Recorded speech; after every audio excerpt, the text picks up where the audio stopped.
अगर मैं आपसे पूछूं कि देश की आंतरिक सुरक्षा को सबसे ज्यादा खतरा फिलहाल किससे है, तो संभवतः आपका जवाब होगा पाकिस्तान या पाकिस्तान प्रायोजित आतंकवाद, आक्रामक चीन के रवैये इत्यादि इत्यादि से। पर अगर मैं आपसे इसके काउंटर में यह कहूं कि फिलहाल देश की सुरक्षा को भेदने वाला कोई और नहीं बल्कि अपने ही देश के प्रतिष्ठित संस्थान DRDO के ही प्रसिद्ध नामचीन वैज्ञानिक हैं, तो क्या आपको हैरानी नहीं होगी? बीते कल कुछ ऐसी ही घटना महाराष्ट्र में हुई। पुणे के रक्षा अनुसंधान एवं विकास संगठन DRDO से एक बहुत ही नामचीन वैज्ञानिक को ATS यानी एंटी टेररिस्ट स्क्वाड ने गिरफ्तार कर लिया है, जो पाकिस्तान की खुफिया एजेंसी के गुर्गे को भारत की संवेदनशील दस्तावेजों की जानकारी व्हाट्सएप के जरिए साझा कर रहा था। जिस 60 वर्षीय वैज्ञानिक को गिरफ्तार किया गया है, उसे नौसिखिया वैज्ञानिक समझने की भूल तो कतई नहीं की जानी चाहिए। उसके परिचय में बस इतना ही जान लीजिए कि इस वैज्ञानिक को कल तक भारत के मिसाइल क्षेत्र की प्रमुख शख्सियत के तौर पर गिना जाता था। उसकी साइंसकारी दिमाग की मारक क्षमता ऐसी है कि उसकी विशेषता मिसाइल लॉन्चर, अत्याधुनिक रोबोटिक्स को बनाने की रही है। कौन है वो भारतीय वैज्ञानिक जो चंद पैसों के लिए देश की सुरक्षा में सेंधमारी करने तक को तैयार हो गया? कैसे पाकिस्तान ने उसे जानकारी साझा करने के लिए धीरे धीरे ही सही पर तैयार कर अपने पाले में लिया और अब उस पर आगे की कार्रवाई क्या होगी, यह सब इनसाइडर बताएंगे आपको आज के इस वीडियो में। लेकिन इससे पहले मेरा एक छोटा सा परिचय। मेरा नाम आकाश आनंद है और आप द फोर्थ पिलर देख रहे हैं। अब खबर पर चलते हैं। DRDO में काम करने वाले वैज्ञानिक प्रदीप कुरलकर का जन्म सन 1963 में हुआ था। प्रदीप कुरलकर ने 1985 में COEP पुणे से इलेक्ट्रिकल इंजीनियरिंग में बैचलर ऑफ इंजीनियरिंग यानी BE की डिग्री हासिल करने के बाद 1988 में DRDO के लिए काम करना आरंभ कर दिया था।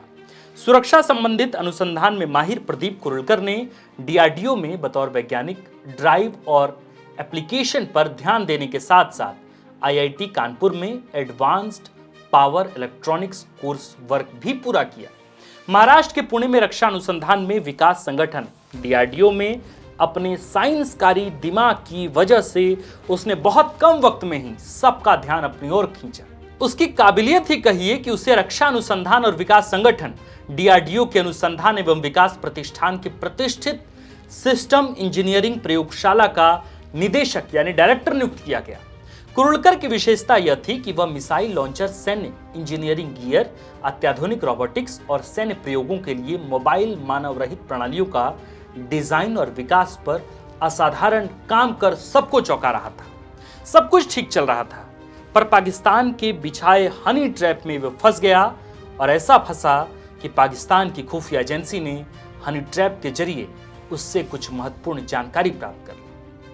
ATS ने इस पूरे मामले पर जानकारी साझा करते हुए कहा है कि प्रदीप कुरलकर पहले हनी ट्रैप में फंसकर महिला के संपर्क में आए, फिर व्हाट्सएप कॉल व चैट के जरिए सुरक्षा संबंधी कई महत्वपूर्ण जानकारी साझा करने लगे। ATS ने जानकारी दी है कि वो महिला के माध्यम से पिछले साल पाकिस्तान खुफिया अधिकारियों से भी संपर्क साधने की कोशिश की थी।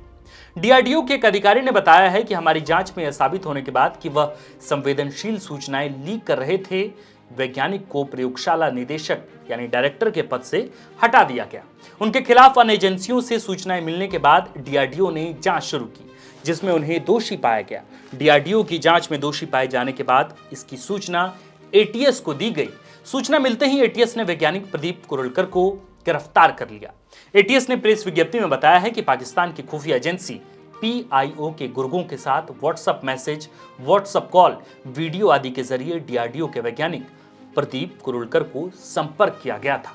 DRDO के अधिकारी ने अपने पद का दुरुपयोग किया है, जिससे संवेदनशील सरकारी खुफिया जानकारी से समझौता किया गया है, जो दुश्मन देश के हाथों में जाने से भारत की सुरक्षा को खतरा पैदा हो सकता है।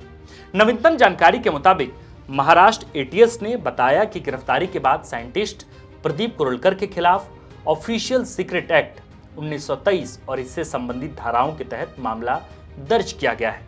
वहीं इस मामले में आगे की जांच जारी है। अब जरूरी सवाल पर आते हैं, जब देश के नामचीन लोग महत्वपूर्ण पदों पर बैठते हुए अगर देश की सुरक्षा व भारत की सुरक्षा संबंधी संवेदनशील दस्तावेजों की गोपनीयता के साथ खिलवाड़ करें, तो फिर बड़े पदों पर बैठे ईमानदार अधिकारियों पर लोग कैसे यकीन कर पाएंगे? क्या कल के दिन उन ईमानदार अधिकारियों की कर्तव्य निष्ठा पर सवाल नहीं खड़े होंगे? इन जरूरी सवाल का जवाब आप हमें कमेंट बॉक्स में दे सकते हैं। बाकी अभी के लिए इतना ही, फिर मिलेंगे। शुक्रिया। अगर आप चाहते हैं कि हमारे वीडियोस का नोटिफिकेशन आपको बिना देरी के मिलता रहे तो आप इस चैनल को फॉलो और सब्सक्राइब जरूर कर लें। बाकी आप हमारे काम को लेकर कोई सुझाव हमें देना चाहते हो तो कमेंट बॉक्स में आप सादर आमंत्रित हैं। इसके अलावा हमारे वीडियोस आपको अलग अलग ठिकानों जैसे फेसबुक, इंस्टाग्राम, ट्विटर पर भी देखने को मिलेंगे, जिसके लिंक डिस्क्रिप्शन में डाल दिए गए हैं। शुक्रिया।